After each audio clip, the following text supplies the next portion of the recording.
총선이 코앞에 다가왔지만 청년층의 정치 무관심은 극에 달하고 있습니다.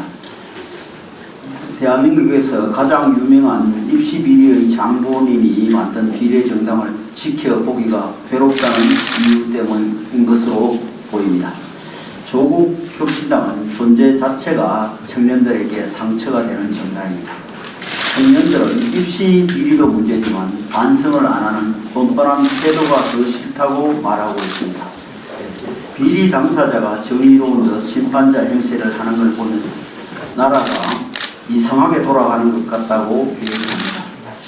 이처럼 청년들은 아무리 정부에 불만이 있더라도 최소한 비리 세력이 심판자 역할을 하는 정의가 거꾸로 된 세상이 열려서는 안 된다고 생각합니다. 이는 청년층 원의 문제의식이 아닙니다. 방탄연대를 맺은 민주당과 조국 혁신당이 계속해서 중산층 서민의 명리를 건드리는데 국민적 분노가 쌓이고 있습니다. 민주당이 공천한 후보들에게서 부동산 의혹과 아파트 찬석 의혹이 쏟아져 나오고 있습니다.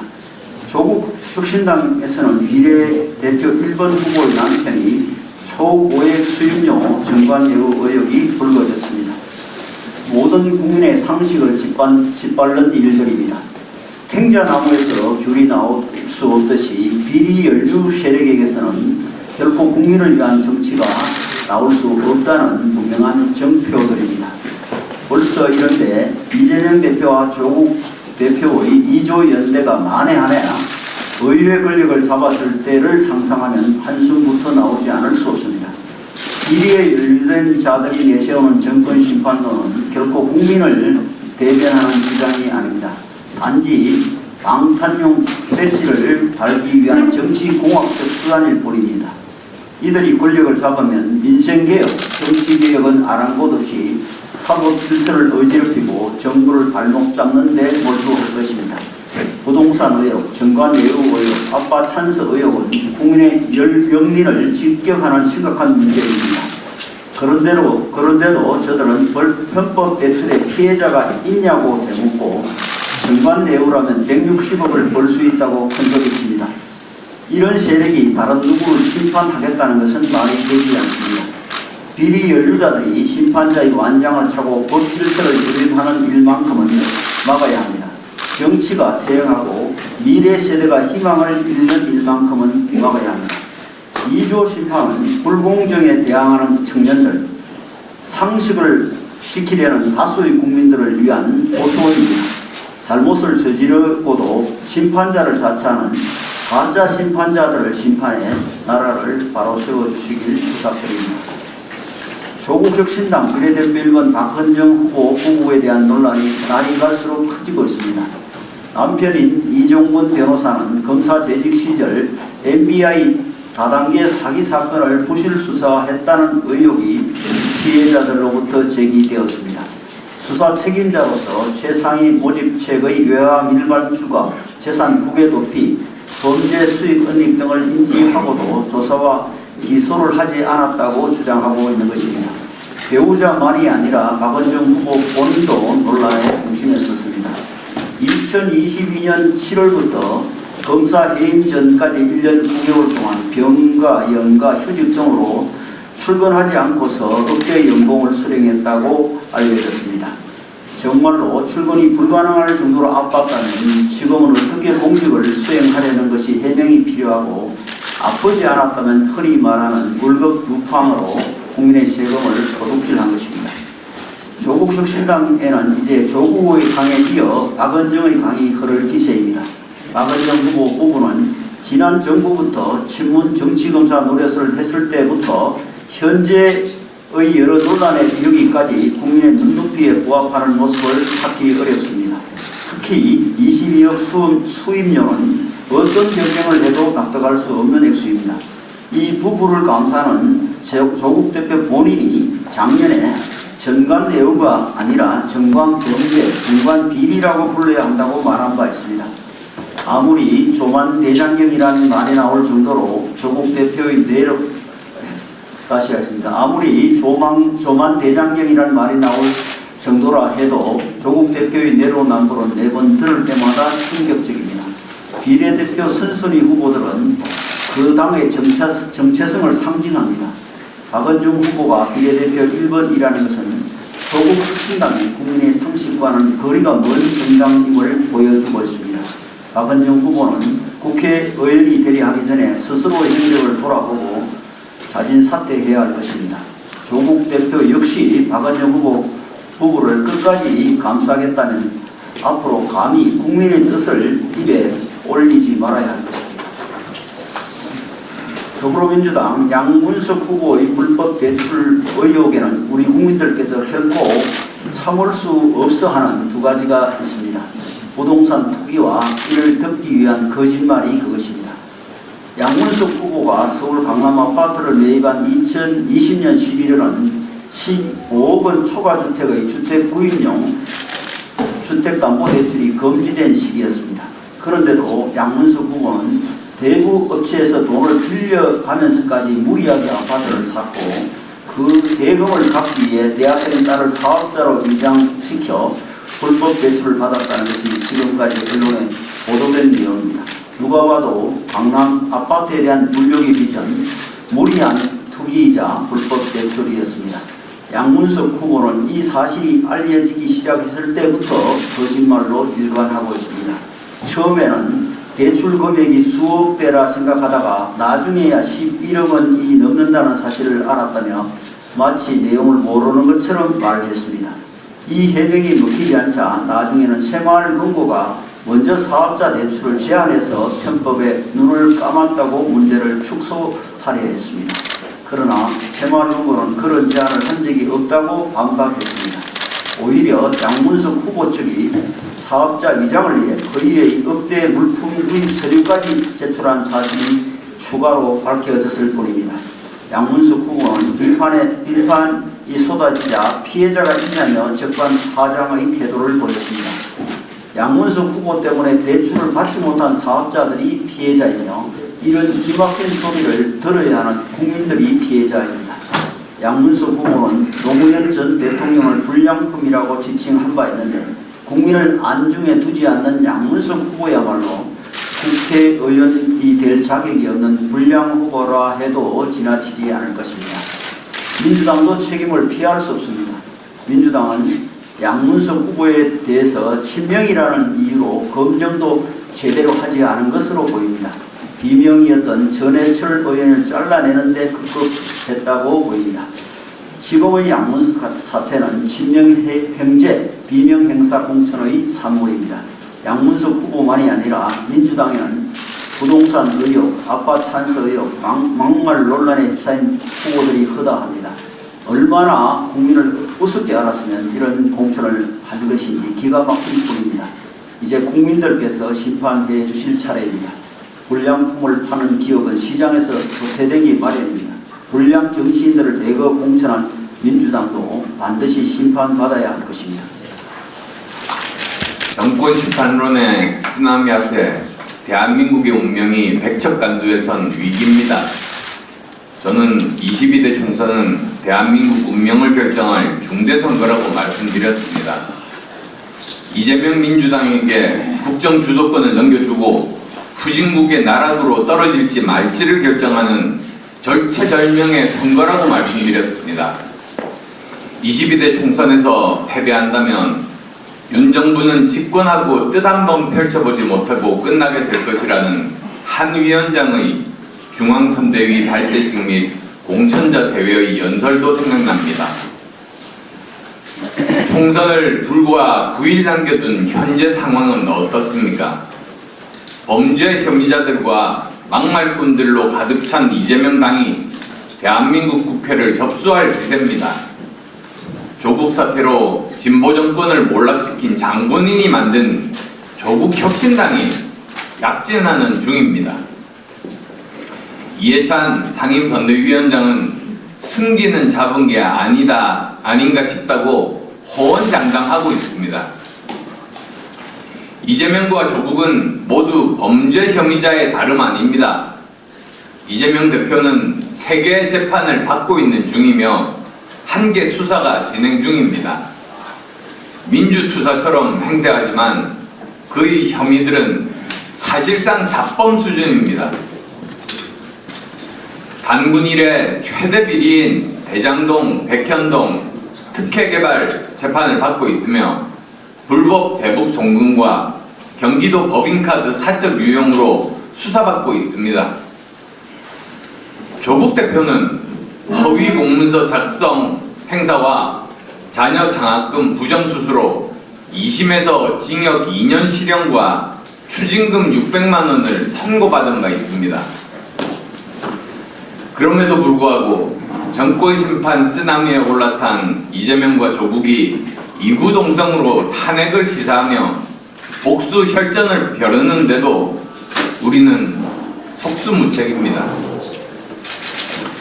정부와 집권여당은 조금이라도 오만하거나 국민 앞에 군림하려 하는 모습을 보였을 때 감당할 수 없는 큰 위기가 왔었다는 한 위원장의 말씀이 떠올라 가슴이 아파옵니다.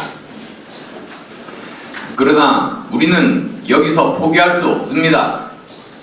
국민들께서 헌정사상 처음으로 5년 만에 만들어주신 정권교체인데 이재명과 조국에게 대한민국 국회를 헌납할 수 없습니다.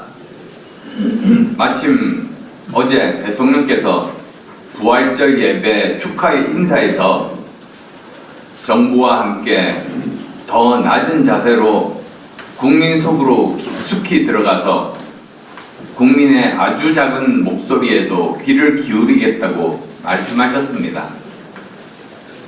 의료 파국이 임박할수록 의료 파탄으로 국민들의 피해가 커갈수록 국민들께서는 결국 정부 여당을 원망하게 될 것입니다. 지금이라도 늦지 않았습니다. 정부 여당은 민심에 순응해야 합니다.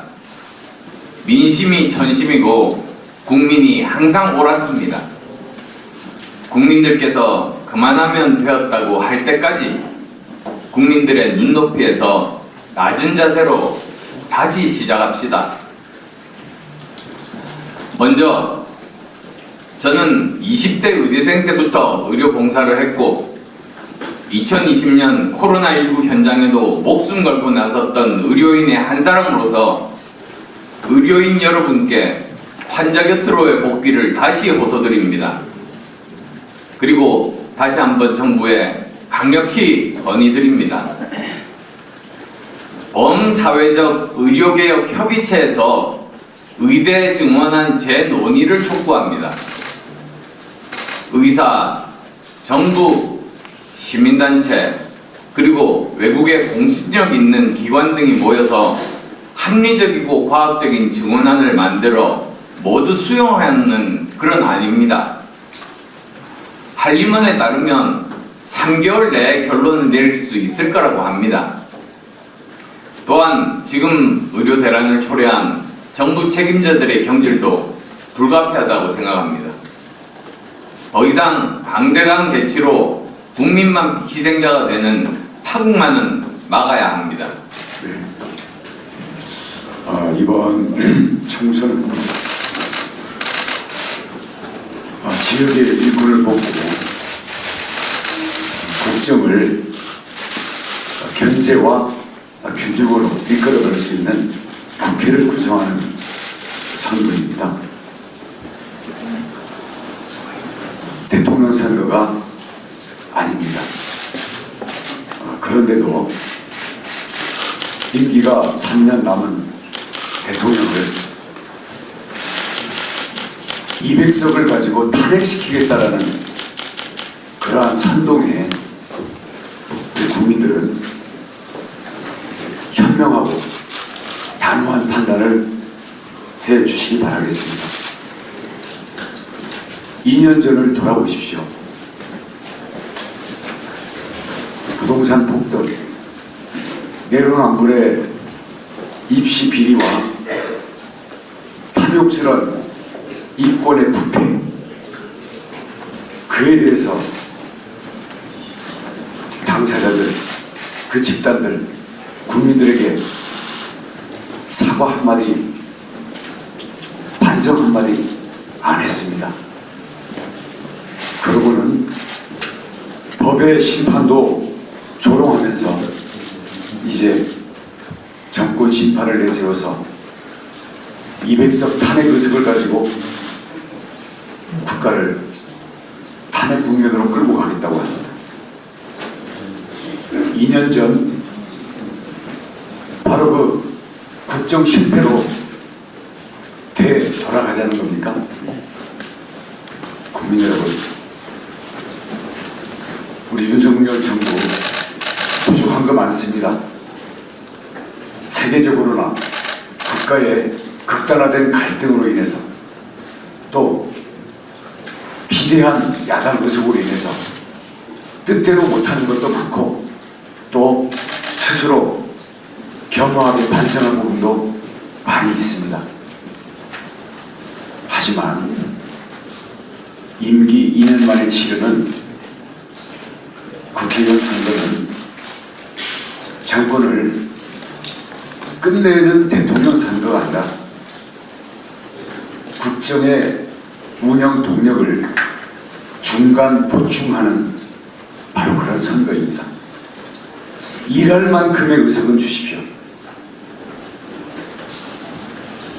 야당이 탄핵으로 국가를 무너뜨릴 정도의 의석에 국민 여러분들께서 흔들리지 않으시리라고 믿습니다.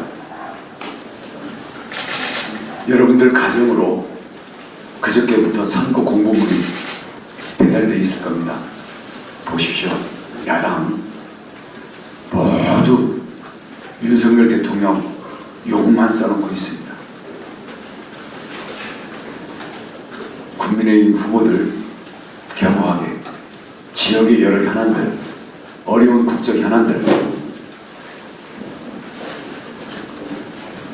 구체적인 공약 겸허하고 진지하게 국민 여러분들께 호소하고 있습니다. 일하는 사람은 옆에서 누가 욕하고 소란을 피우든 일하는데 열중할 뿐입니다. 이러한 극단적인 정쟁의 선동, 국민 여러분께서 현명하고 단호하고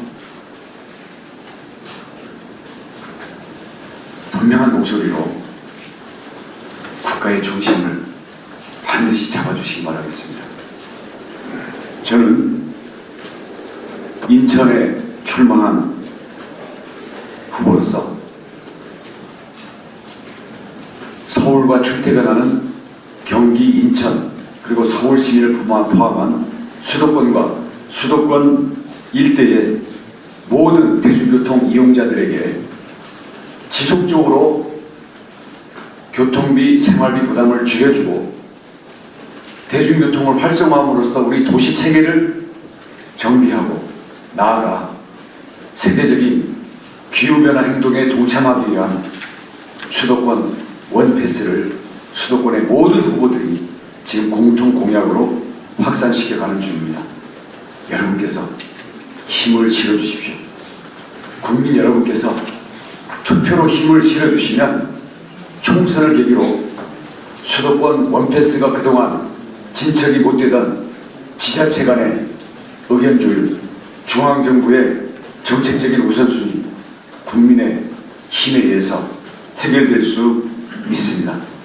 바로 이런 것이 국민에게 삶의 힘이 되는 그러한 정책이고 총선에서 유권자들이 행사하는 한 표 한 표의 표값이라고 생각합니다. 여러분, 소중한 한 표 한 표를 탄핵 의석을 만들겠다라는 그 정치 선동에 헐값으로 넘기지 마십시오. 여러분들의 교통, 여러분들의 통신비, 여러분들의 물가 안정, 여러분들의 자녀들의 교육 지원, 우리들이 모셔야 될 어르신들의 돌봄, 이것으로 돌아올 수 있도록 여러분들의 한 표 한 표의 값어치를 가장 소중하게 행사해 주시기 바라겠습니다.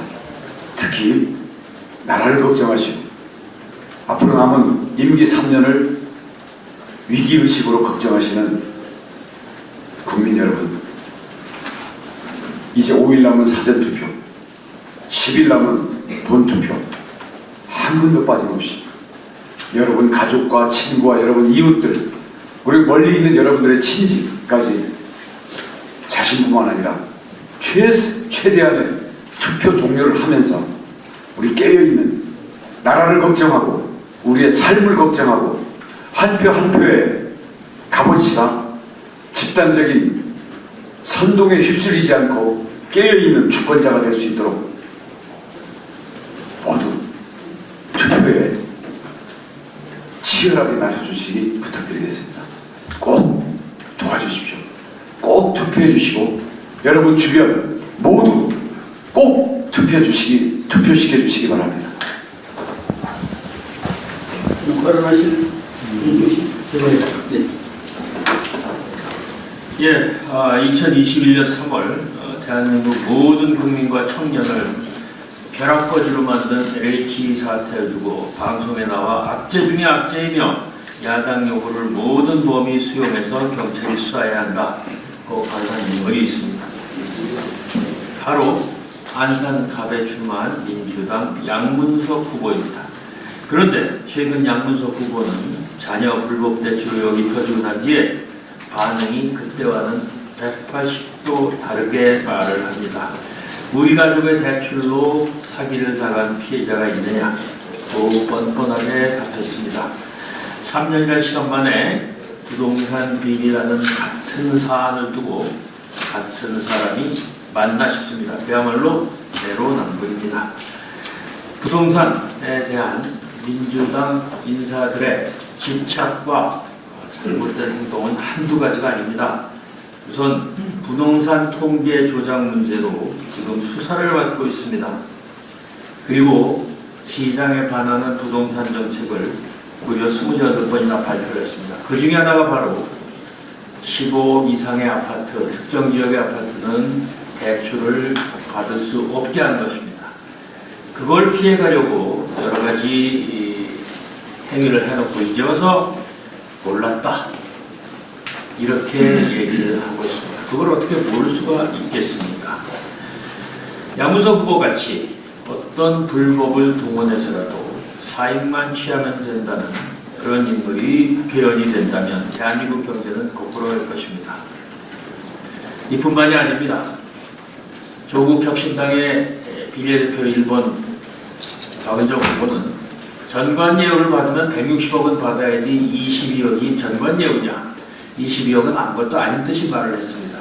22억의 1000분의 1인 220만 원을 벌기에도 얼마나 보통 사람들이 힘든지 안다면 그런 말은 하지 못할 것입니다.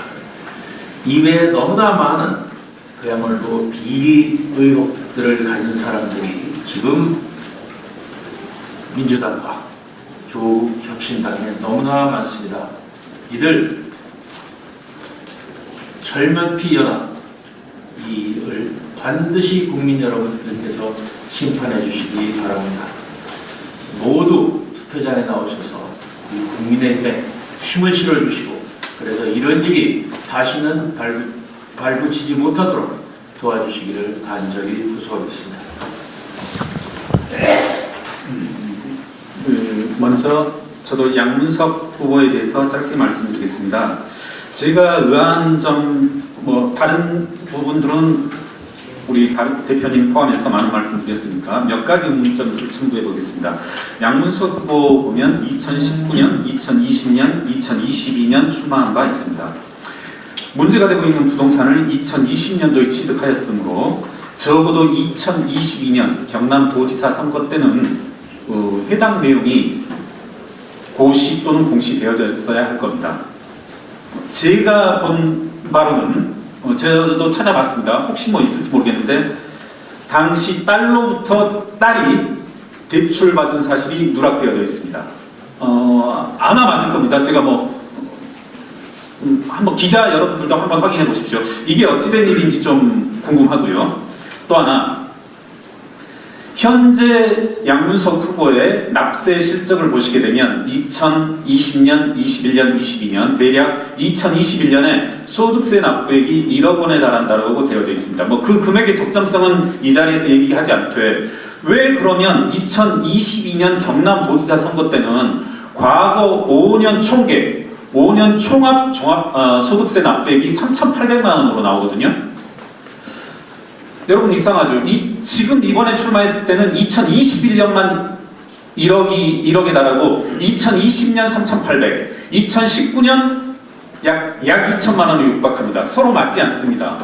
왜 양문석 후보는 이런 일이 벌어지는지 좀 답변을 바랍니다.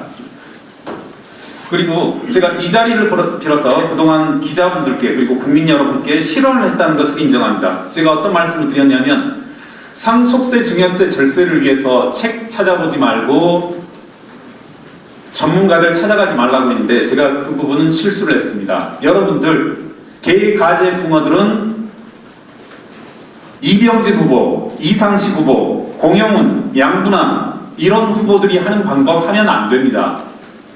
양문석 후보가 하는 방법을 국민 여러분이 하면 가능할 거라고 생각하십니까? 안 됩니다. 양문석 후보는 스스로를 뭐 편법이라고 하는데 국민 여러분 2019년, 2020년, 2021년 실제 강남 소재 아파트 사는 거 불가능했었습니다. 짧게 말씀드리자면 아파트 살다가 아파트로 고가의 아파트로 가는데 3월 1일까지 살고 3월 1일부터 두 번째 아파트로 빚 없이 불가능하잖아요. 3월 1일 날 기존 살던 집 전세값 빼서 3월 1일 날 새 아파트에 대금 납부하는 게 불가능해서 대개는 순간적으로라도 부채를 일으킵니다. 이걸 불가능하게 해서 사실상 강남 소재 아파트 취득이 불가능했습니다. 다시 한번 너무 길어지니까 공영훈 양분남 후보의 자식에 대한 증여 문제가 나오고 있습니다.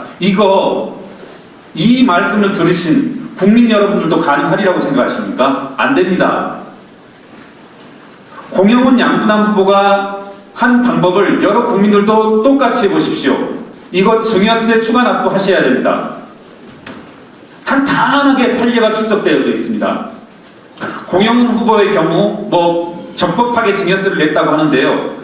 증여 시점으로부터 지금까지의 가치 증분에 대해서 특히나 공영훈 후보의 경우에는 당시 대기업의 임원으로 있던 사람으로서 해당 토지의 개발 정보를 알고 있었다면 증여세 추가 납부하셔야 됩니다. 저는 과세 당국이 이 부분에 대해서는 조사 후에 의법조처가 따라야 될 거라고 생각합니다. 이 부분은 양분남 후보도 공이 해당됩니다. 마지막으로 새로운 사례, 어제 제가 수원장에 이수정 후보의 지지 유세를 가다가 아주 짧은 순간 재산신고 내역을 살펴봤습니다. 몇 가지 의문을 제기하면서 마치도록 하겠습니다. 이분 놀랍게도 가상자산을 보유하고 있습니다. 1억 1,500만 원에 해당하는 가상자산을 보유하고 있는데요. 작년 12월 말이라고 하면 당의 정당의 민주당의 김남국 후보의 가상자산 보유 여부로 그렇게 시끄러운 시점에 이분은 1억 1,400만 원에 해당하는 가상화폐를 보유하고 있었습니다.